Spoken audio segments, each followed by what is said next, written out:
Hello and welcome back to Theoretically Practical. We're doing another episode on the skid steer. It'll be a little disjointed because some of this is footage that was meant to be in last week's and it got a little bollocksed up. But it should be a good time and you'll get to see pretty much the culmination of this. Next week you'll actually get to see some good stuff with it. Well, I mean there's good stuff this week. Yeah, just tell you the reason why you should quit now, right? No. Anyway, so for those of you that haven't watched progress so far, this is putting a Westerbeek Marine diesel engine in place of the Perkins, though they're basically the same thing. That was originally in this this lovely Gehl 4610 that I picked up recently. It's going to be a good episode, I think, and I hope you enjoy it. And, you know, hey, if you give a moment, give me a like, give me a comment, give me a subscribe. I like the comments the best. I just like to interact with people. So, and enjoy the show. What we're going to be doing today, we're going to start with the front main seal, which is weird on this because usually they're like a lip-type oil seal on most engines.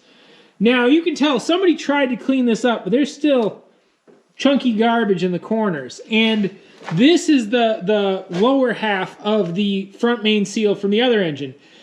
You can see it's a two-piece seal, which is bad right there because it will leak at the ends, and it's basically a piece of rope in a groove that's pushed up against the crankshaft. It's going to leak. It's just a matter of how much. If I can get down to somewhat, I'll be happy. So I just want to use this as a demonstration because it kind of shows what it is, and you can even see on this left side here that it's sitting a little bit low, which I think it's probably vitally important that those are both, you know, at the level or even a little bit proud of it. So that's the rear main seal, so that's going to be fun, and I think also getting this gasket on really well is going to be a key part to my success. So moving right along. Then we're going to do the oil pan gasket, which has two side pieces that go there and there, and you can't see. And then at the ends, there's this U-shaped piece. This one's the used one, so I already got the U pressed into it. So again, I wouldn't suggest using, if it's just a single flat gasket like they normally are, I wouldn't suggest using any sealant at all. It's typically not, unless the manufacturer recommends. In the case of this, on the corners of this, for sure. I mean, on most of this part of it, I'm going to be putting some Permatex. I'm using like the right stuff, but it's the ultra black, whatever. You want to make sure it's oil resistant. Some of the silicone sealants aren't as oil resistant as others. You want to make sure that it says oil resistant on the container. That'll help fill in the end grooves of this, where it gaps into the flat gasket, and hopefully prevent some leaks. So that's all right there, and then we'll come up to the front where we'll put on the block gasket, I guess you'd call it. I don't know what you'd call the gasket, but the gasket there, and then we can re-put on the timing cover backer plate, which I've cleaned off a little bit. I might clean off a little more. It's all scraped clean. I'm definitely going to like wash it before I put it back together again. And once that's on, then we'll reassemble the timing chest and we'll put the water pump on. The water pump is, there's the bare thing, then there's a piece of 1/4" or 3/16 plate that goes on the block with gaskets on both sides of it that I've already cleaned up, and then the water pump. You'll see that this water pump is kind of rusty and the inside of the engine looks kind of rusty. And this one, which you can't see very well, but the inside of it, especially in there, looks very clean. And that's because one of them's been running fresh water through it. The other one's been running coolant. Or one of them, the coolant levels weren't very good, but because coolant's supposed to prevent this. I'm not going to worry about it too much. I cleaned it out, blew out all the passages best I could.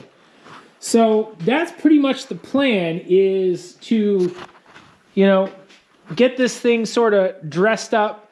I am going to have to take the injection pump off because when I pulled out the injection pump drive, which goes in here, it's going to be easier to get things lined up and put back together properly by putting the gear on first and then the injection pump on second. So I'm pulling that back off again, and I will probably put a new gasket definitely on this little door here and on the top because I think those are leaking. I might not, though. I don't know. We'll see. I'm certain that I can wait until it's inside that tiny hole and much harder to get at before I feel like I actually have to do the seal. So I'm getting to the point of desperate to get this thing running again because, well, for really no reason, but I want it done. And so the best way to do it is just to concentrate and really jam on it. Making the videos definitely slows you down. I don't regret it or I wouldn't do it, but I need to get this thing done. So let's look at the parts I got though. So I ordered this from parts4engines.com out of England, and I will say they are awesome. I ordered these Sunday night. It's Tuesday night. I've got the parts. So I did not desperately need a fuel pump, but they are a wear item, and the one on there is quite old. So, and the cost of this was the same as the cost of shipping. I'm not going to double the price on something because I didn't order it when I should have. I mean, there's other things I will. So I got that. That's going to go on the side of the engine, but that'll be towards the end. I got a new neoprene instead of a cork valve cover gasket, and I'll probably glue that to the valve cover so that when I want to remove the valve cover to adjust valves, it'll be glued to the valve cover and it should come off and be reusable a fair number of times. So that's what that is.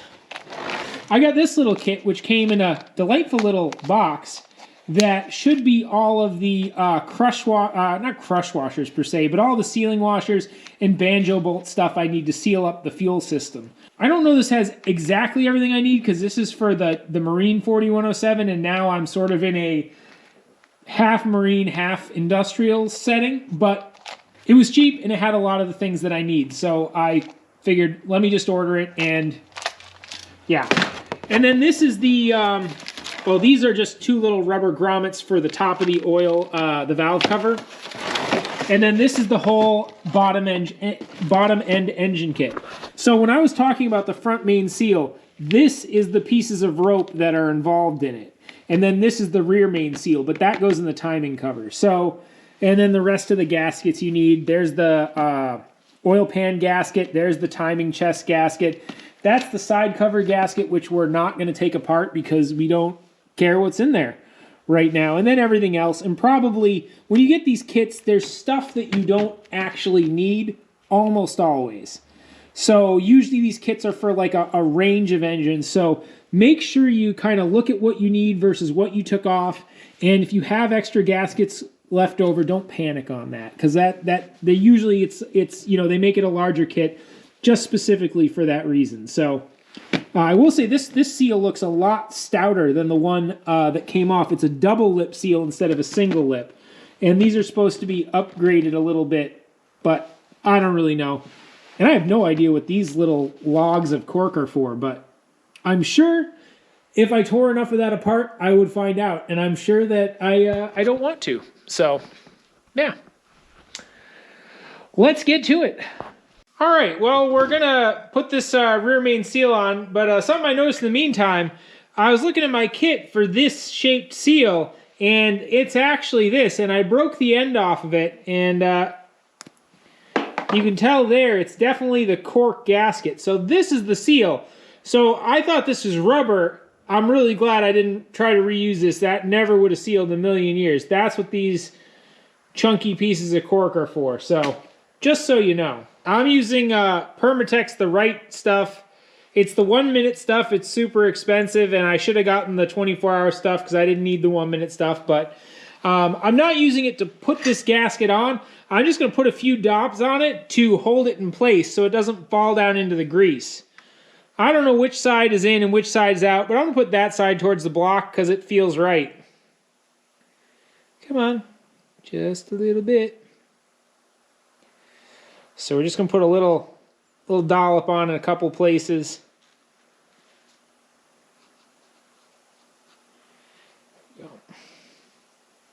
Don't worry if you get this on your hands, it'll never come off. Okay, so I just got a couple little dabs on there. It's going to go on this way, yep. Just put it on and line it up with the holes. more or less, and stick it in place. So that's why we put the goo on, though, just so that we could stick it here and then take our hands away and be like, okay, now we can think of the next part. Now we've got our rope seal. The rope is in it. The black stuff there is not the Permatex. That is molybdenum disulfide, graphite grease, whatever you want to call it. So the next step is going to be putting the right stuff around the top edges there. Sorry about that. And we'll put a little thin coat on that, and I'm going to even put a little bit, well, maybe I won't put a little bit on there. Here we go. A little dab will do ya.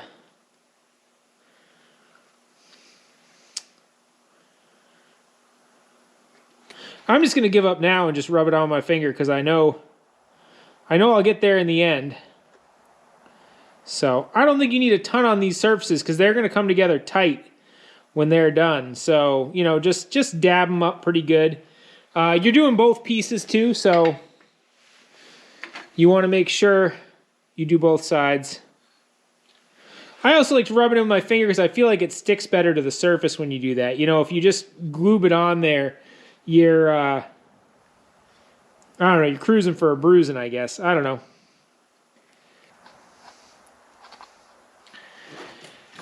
And my thought is, and I don't know how smart this is, but I'm gonna tighten up these 3 bolts and then draw up the bottom and then put the other 2 bolts in. It doesn't really tell you to do that in the instructions, but it doesn't tell you not to, so.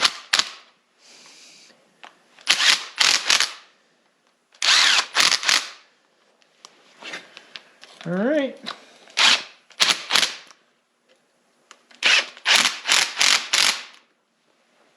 And that drew those up tight. So the final test, I think, is do the other 3 bolts go in? And if they do, then I'm going to declare this rear main sealed.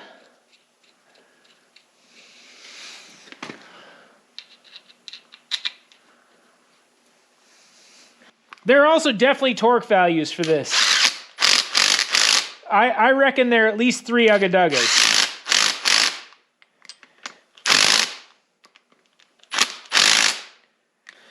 Okay, well, we're going to move our way on to the probably very difficult to make seal right oil pan gasket. So that'll be interesting.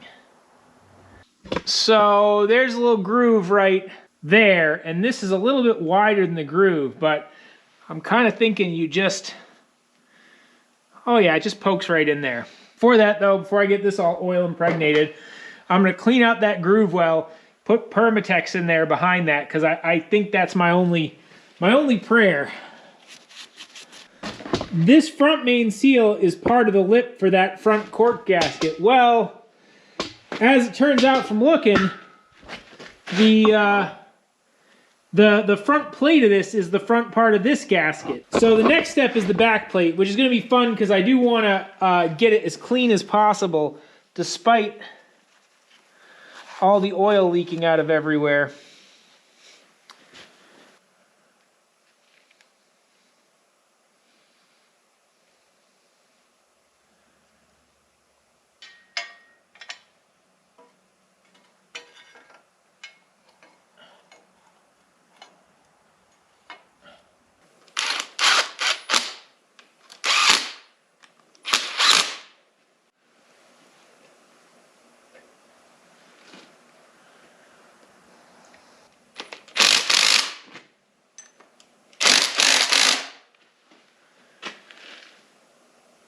Perfect. I feel like that bearing must be good or almost trash to spin that easily. Let's get one more zip zip. Okay.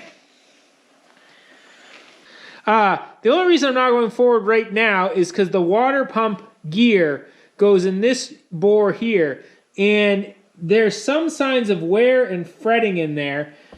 And everything else feels good about it, but I'd like to just put a little bit of bearing retaining compound on here, because one thing I noticed is I could kind of push it in and out a little bit, and it was pulled out by hand, which doesn't quite seem right. So I want to get that sealed in there properly. you know, I'll just put a little dab of bearing sealant on that one.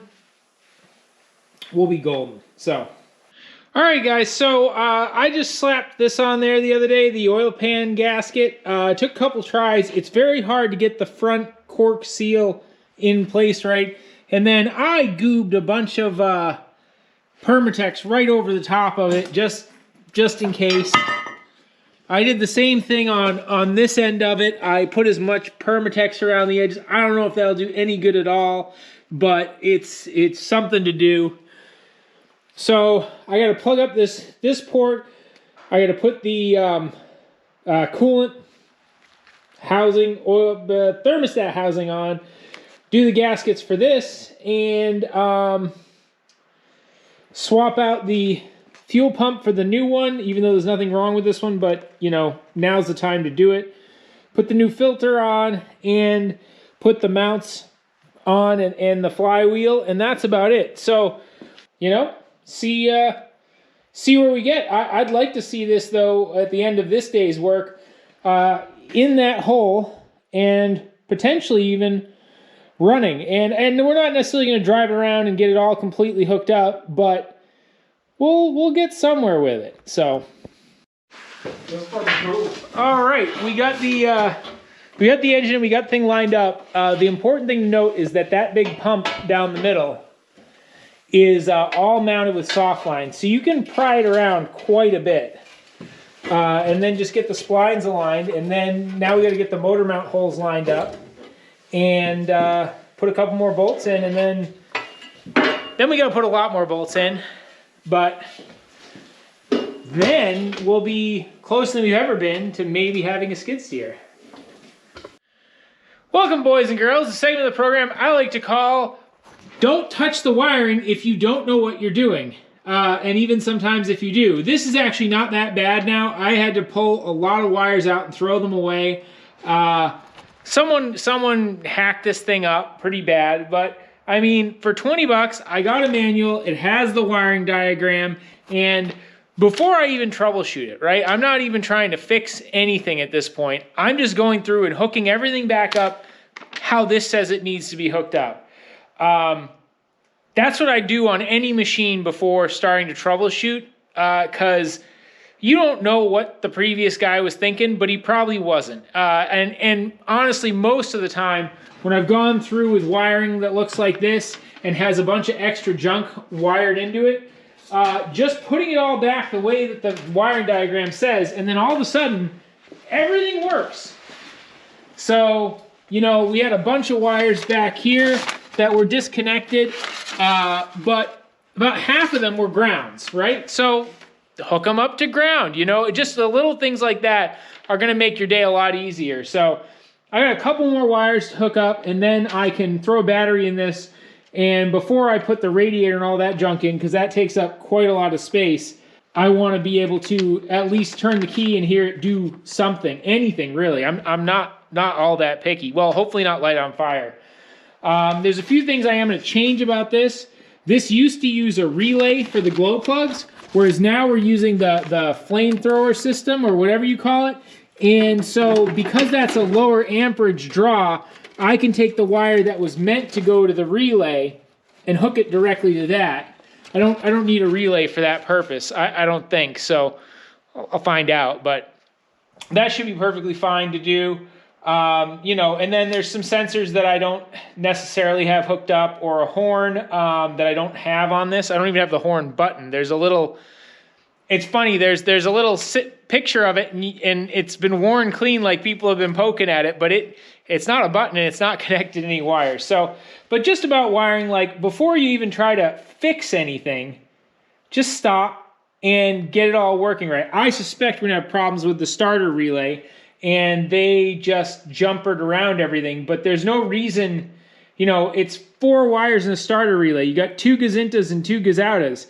You can trace it back. It's not gonna be the end of the world to hook that up in any way, shape, or form. So it could be the timed buzzer is bad, but again, we'll figure all that out, and it's not gonna be a big deal. So anyways, I'm gonna keep sort of bombing away at this. I'd film more of it, but like, I can't see what my hands are doing. I can't film it very well. I mean, I can't film very well anyways. So I'll bring you guys back once there's something to bring you guys back to. We're about ready to try to start for the first time. There's a pile of wire that I pulled out of it that was all garbage and didn't need to be there. As you can see, I put the wiring back together, all professional. But I will go back and do that, but not till I'm sure everything works, because guaranteed if I wrap all that loom up nicely, put it all away, I will find something else that is a problem. But that's fine. I just want to start it up, and I just love to raise the arms and tilt it, and maybe even just creep it back and forth just an inch or two. And that's all I'm really looking to do. The fuel system is primed. I think it might start up and die on me because it's a Perkins, and that's apparently what they do. There's oil in the engine for sure. There's no coolant in the engine or the coolant system because it's just one less thing to drain if I end up having to pull the engine again. I don't anticipate that, but I always find if you button up everything perfect and you're like, oh, the job's done, and you don't test things along the way, then the job's not done. But if you test along the way, things typically work out for the best. So I'll still have to put in the air filter, a couple more bolts, the coolant system, but we're very, very close. Also the oil pressure transducer for the oil pressure stuff. There's just a few more things I need to hook up there, but none of them really affect the operation. And I guarantee you, the previous owner did not have any of the gauges working properly, I don't think. So I'm going to set you guys to the side, toss a battery up in this girl, and see what you can do. Also, you'll note that this is my positive terminal, and so it's black. And this is my negative terminal, and it's got red spray paint on it. So that's how you know it's good. So, all right. I'm going to find a spot where I can set you guys down. And I'm also going to open up the door, because if it starts, it's going to be smoky. And contact.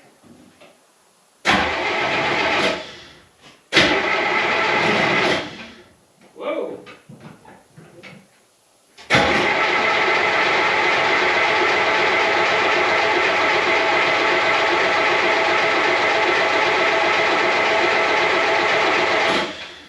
Well, she's smoking. Give her some more glow plug. I don't know how long this thing takes. Oh, I hear the fire now.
Oh no!